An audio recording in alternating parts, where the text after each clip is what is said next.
हरे कृष्णा।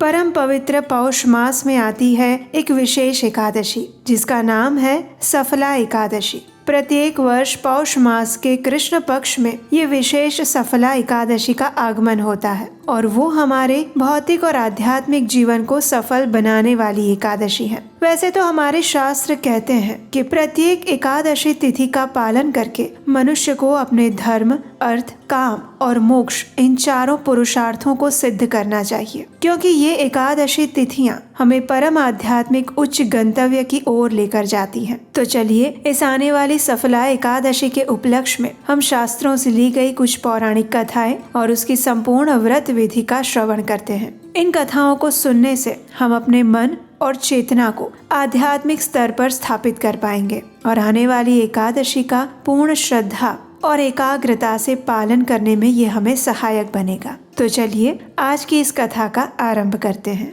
मनुष्य अक्सर ईश्वर की कृपा प्राप्त करने के लिए अपने जीवन काल के दौरान प्रयास करता है, लेकिन क्या आप किसी ऐसे व्यक्तित्व को जानते हैं जिन्हें जन्म से पहले ही ईश्वर की कृपा प्राप्त हो चुकी हो? जी नहीं, हम परीक्षित महाराज की बात नहीं कर रहे। उन्हें तो अपनी माता के गर्भ में ईश्वर की कृपा मिली थी। हम तो बात कर रहे हैं एक ऐसे आचार्य की जो माता के गर्भ में आने से पहले ही ईश्वर की कृपा से आप्लावित हो चुके थे।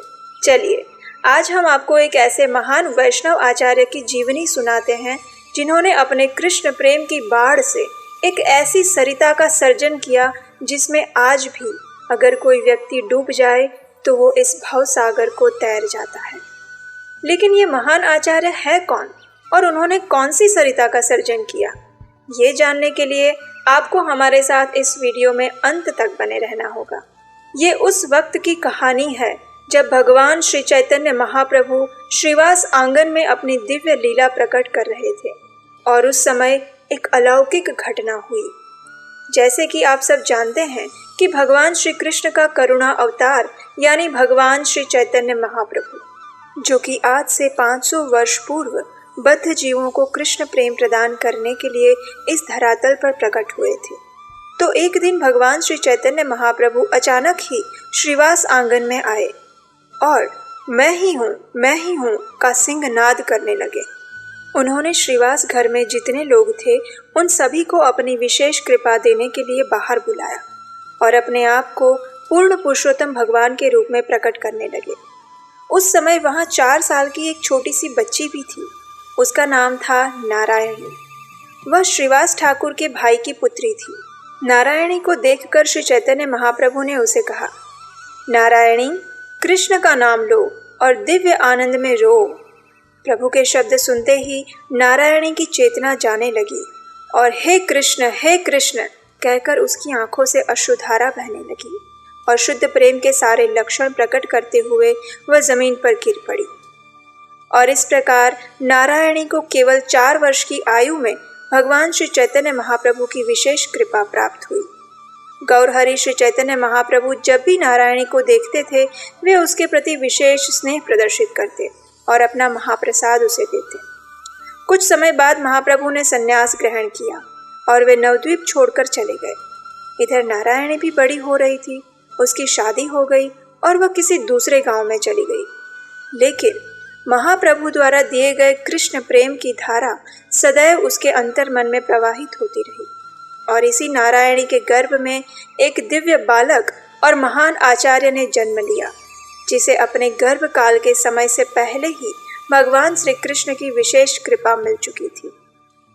ईस्वी सदी 1507 के आसपास की बात है। वैशाख मास की कृष्ण द्वादशी के दिन नवद्वीप समूह में स्थित मामगाची गांव में इस महान वैष्णव आचार्य का जन्म हुआ, जिसे आज विश्व श्रील वृंदावन दास ठाकुर के नाम से जानता है। श्रील वृंदावन दास ठाकुर को कृष्ण भक्ति बचपन से ही प्राप्त थी। जब वे गर्भ में थे तभी उनके पिता की मृत्यु हो गई थी। 10 वर्ष की आयु तक वे मामगाची गांव में रहे। वहां पर श्रीवास ठाकुर की पत्नी मालिनी देवी के घर में बड़े ही जतन से उनका पालन पोषण हुआ। अपना अभ्यास भी उन्होंने वहीं पर पूर्ण किया। 16 वर्ष की आयु में बलराम जी के अवतार श्री नित्यानंद प्रभु से उन्होंने दीक्षा ग्रहण की।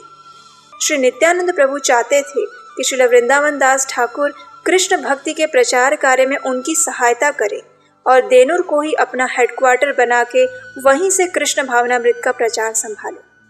इस प्रकार यह नित्यानंद प्रभु की विशेष कृपा थी और उन्हीं की कृपा से श्रील वृंदावन दास ठाकुर ने देनुर में ही रहकर श्री चैतन्य मंगल की रचना की, जिसे बाद में श्री चैतन्य भागवत के नाम से जाना जाता है। चैतन्य भागवत भगवान श्री चैतन्य महाप्रभु की लीलाओं का वर्णन करती हुई वो सरिता है जिसमें एक बार डूबने वाला व्यक्ति इस भव सागर को तैर जाता है। श्री चैतन्य चरितामृत जैसे महान ग्रंथ की रचना करने वाले श्री कृष्णदास कविराज कहते हैं कि चैतन्य भागवत का श्रवण करने से सभी अमंगल का नाश हो जाता है और उसका पठन करने से व्यक्ति भगवान श्री चैतन्य महाप्रभु और श्री नित्यानंद प्रभु की दिव्य लीलाओं को समझ पाएगा और अंत में उसे शुद्ध कृष्ण प्रेम की प्राप्ति होगी। जब वृंदावन दास ठाकुर अपनी युवावस्था तक पहुंचे तब गौड़ीय वैष्णव संप्रदाय में एक सूनापन छाया हुआ था, क्योंकि भगवान श्री चैतन्य महाप्रभु और उनके पार्षद इस धरातल को छोड़ चुके थे और उस समय स्मार्त ब्राह्मणों का साम्राज्य फैला हुआ था। स्मार्त ब्राह्मण वे होते हैं जिन्हें केवल कर्म कांड के द्वारा भौतिक लाभ में ही रुचि होती है, उनके लिए भक्ति मार्ग का कोई महत्व नहीं होता। ऐसे ब्राह्मणों ने उस समय चारों ओर वैष्णव संप्रदाय और श्री नित्यानंद प्रभु के बारे में बहुत बुरी तरह से अफवाहें फैला रखी थी और कई कई जगह पर तो वे माँ काली की मूर्ति भगवान के साथ रखकर उसकी पूजा करते थे। लेकिन ऐसे समय में भी श्री नित्यानंद प्रभु की कृपा प्राप्त होने की वजह से श्रील वृंदावन दास ठाकुर उसी उत्साह के साथ शुद्ध भक्ति का प्रचार करते रहे और उन्होंने विश्व को श्री चैतन्य महाप्रभु की शिक्षाओं और भक्ति का सारांश चैतन्य भागवत ग्रंथ के रूप में विश्व को अर्पित किया।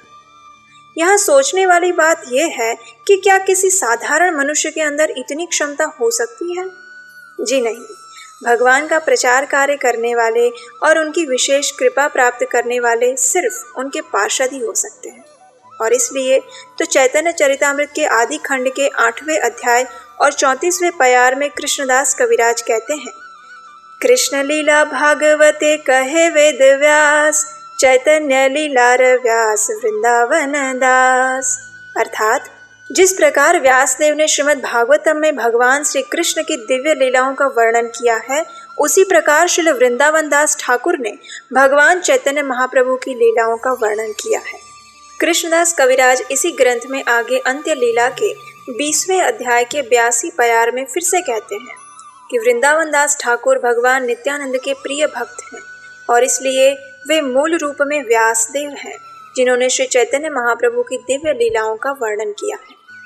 इतना ही नहीं, कवि कर्णपुर अपने गौर गणोद्देश दीपिका के 109वें श्लोक में भी बताते हैं कि श्री वेद व्यास अब वृंदावन दास ठाकुर हैं और व्रज के कुसुमापीर सखा भी किसी कारणवश इनमें प्रविष्ट हुए हैं। श्रील भक्ति सिद्धांत सरस्वती ठाकुर ने भी चैतन्य भागवत के तात्पर्य में श्रील वृंदावन दास ठाकुर का अत्यधिक गुणगान किया है। उन्होंने कहा कि अपने गुरु नित्यानंद प्रभु के प्रति श्रील वृंदावन दास ठाकुर की भक्ति अतुलनीय है और वे भगवान चैतन्य महाप्रभु के सिद्धांतों के सबसे बड़े प्रचारक हैं। इस्कॉन के संस्थापक आचार्य श्री AC भक्ति वेदांत स्वामी श्रील प्रभुपाद ने भी अपनी पुस्तकों में श्रील वृंदावन दास ठाकुर की महिमा का अनेक स्थान पर गान किया है। एक समय संपूर्ण पृथ्वी पर शासन करने वाले धर्मराज महाराज युधिष्ठिर ने भगवान श्री कृष्ण से अत्यंत विनम्रता पूर्वक पूछा, हे मधुसूदन, पौष मास के कृष्ण पक्ष में कौन सी एकादशी आती है? उसका नाम क्या है और उस दिन कौन से देवता की पूजा करनी चाहिए? इसका संपूर्ण वृत्तांत कह सुनाए। इसके उत्तर में भगवान श्री कृष्ण अत्यंत सुंदरता से एकादशी विषयक ज्ञान प्रदान करते हुए कहते हैं, हे राजेंद्र, पौष मास के कृष्ण पक्ष में आने वाली एकादशी तिथि का नाम सफला एकादशी है। जब मनुष्य बड़े बड़े यज्ञ, धार्मिक अनुष्ठान और दक्षिणा देता है, उससे भी मुझे उतना संतोष नहीं मिलता जितना एकादशी व्रत के पालन करने वाले मनुष्य से मिलता है। सफला एकादशी मेरी प्रिय तिथि है और इस दिन भगवान नारायण की विधि पूर्वक पूजा अर्चना करनी चाहिए। जिस प्रकार नागों में श्रेष्ठ शेषनाग हैं, पक्षियों में गरुड़ श्रेष्ठ हैं, देवताओं में श्री विष्णु सर्वोपरि हैं, उसी प्रकार सभी व्रतों में एकादशी तिथि सर्वश्रेष्ठ है। इस सफला एकादशी के दिन परम भगवान के दिव्य नामों का उच्चारण करते हुए नारियल के फल, सुपारी, बिजौरा, जमीरा, नींबू नींबू, अनार, सुंदर आंवला, लौंग,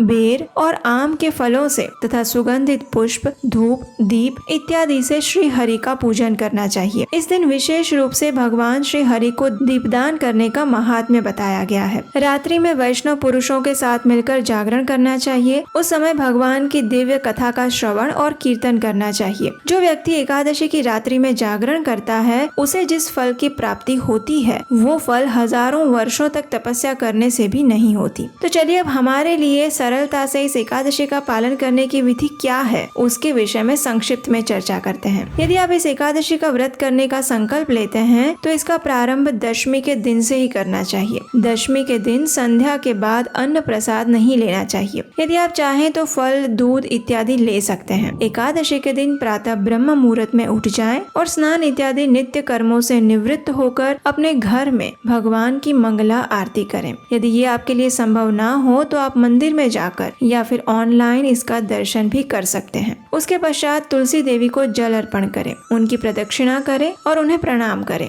तुलसी देवी के समक्ष बैठकर प्रातः काल में ही जितना संभव हो अधिक से अधिक मात्रा में हरे कृष्ण महामंत्र का जप करें, क्योंकि वास्तव में हरे कृष्ण कृष्ण कृष्ण हरे हरे, हरे राम राम राम हरे हरे ये महामंत्र ही इस कलयुग में जीवों का उद्धारक है। एकादशी के दिन उपवास करें। अपनी शारीरिक क्षमता अनुसार आप निर्जल जल के साथ, फल तथा दूध के साथ या फिर एकादशी प्रसाद के साथ उपवास कर सकते हैं, लेकिन एकादशी के दिन किसी भी स्थिति में अन्न भोजन ग्रहण ना करें, जैसे कि चावल, गेहूं, दाल, फलियां इत्यादि। दिवस दौरान अधिक से अधिक भगवान के नाम का जप, हरि कथा का श्रवण और चिंतन करें। इस दिन आप प्रमाणभूत वक्ता से भगवान की दिव्य लीलाओं का श्रवण कर सकते हैं। अपने घर में श्रीमद् भागवतम या फिर भगवत गीता का पठन कर सकते हैं। संध्या के समय भगवान के समक्ष दीप अर्पण करें और परिवार के साथ मिलकर हरे कृष्ण महामंत्र का कीर्तन करें। दूसरे दिन प्रातः ब्रह्म मुहूर्त में उठकर मंगला आरती और नाम जप करके निर्धारित पारण समय पर अपना व्रत खोलें। इसके लिए आप जगन्नाथ जी के चावल या फिर किसी भी अन्य प्रसाद को ग्रहण कर सकते हैं। प्रयास करें कि पारण से पूर्व किसी सुयोग्य ब्राह्मण या फिर वैष्णव को भगवान को अर्पित भोजन प्रसाद खिलाएं और अपनी क्षमता अनुसार कुछ न कुछ दान दें। अगर भोजन खिलाना संभव नहीं है तो कम से कम यथाशक्ति दान तो अवश्य देना चाहिए। तो इस प्रकार संपूर्ण श्रद्धा और निष्ठा पूर्वक सफला एकादशी का पालन करने से मनुष्य अपने सहस्त्र कोटि जन्मों के पापों से मुक्त हो जाता है और अंत में परम भगवान श्री कृष्ण के आध्यात्मिक जगत की प्राप्ति करता है। एकादशी तिथि का पालन आप कैसे करने वाले हैं ये हमें नीचे कमेंट बॉक्स में लिखकर जरूर भेजिएगा। अगर आपको ये कथा अच्छी लगी है तो इसे लाइक कीजिए, अपने मित्रों और परिवारजनों को शेयर कीजिए और हाँ, याद से आपके अपने इस चैनल उपदेशाष्टकम को सब्सक्राइब करना मत भूलिएगा। हमारे चैनल पर हम आपके लिए सिर्फ और सिर्फ शास्त्रों से प्रमाणभूत कथाएं और जानकारी ही देते हैं, बिना किसी मिलावट के और शास्त्रों के संदर्भ के साथ। तो ऐसी और प्रमाणभूत कथाएं सुनने के लिए आप हमारे चैनल पर जा सकते हैं।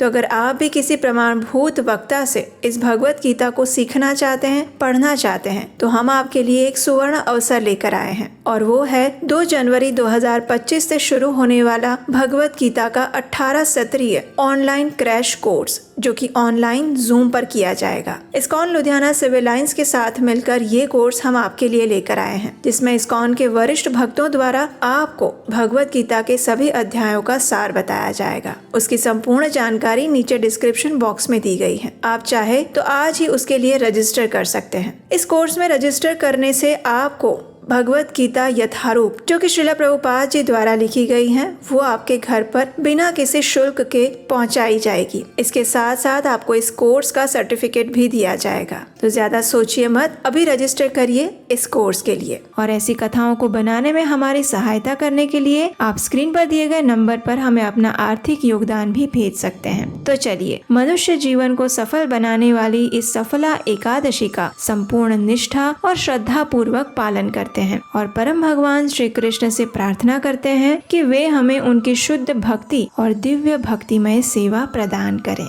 हरे कृष्णा।